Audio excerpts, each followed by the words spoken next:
বহু যুগ পর অ্যাপেল তাদের আইফোনে কল রেকর্ডারের যে ফাংশনালিটিটা সেটা নিয়ে এসেছে। যদি আপনার কাছে আইফোন থাকে এবং iOS 18 আপডেট থাকে তাহলে আপনারা কিন্তু এই কল রেকর্ডারের যে ফাংশনালিটিটা সেটা পেয়ে যাবেন।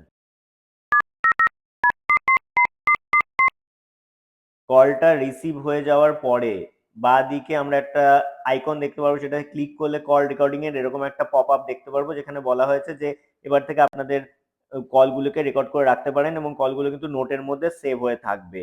তো এই অপশনটি ফার্স্ট টাইম যখন করবেন এটা দেখতে পারবেন। তো এটাতে কন্টিনিউ করছি, this call will be recorded বলে দেখাচ্ছে। This call will be recorded.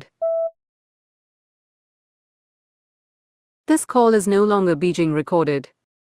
Record করা হয়ে গেলে রেকর্ডেড কলটা নোটের মধ্যে সেভ হয়ে থাকবে। আপনারা সরাসরি এখান থেকে চাইলে দেখে নিতে পারেন অথবা নোট ওপেন করে আপনারা সেই কলটিকে দেখে নিতে পারেন। আপনারা এই ফিচারটি পেয়েছেন কিনা এবং পেলে কিরকম ভাবে কাজ করছে ফিচারটি অবশ্যই কমেন্ট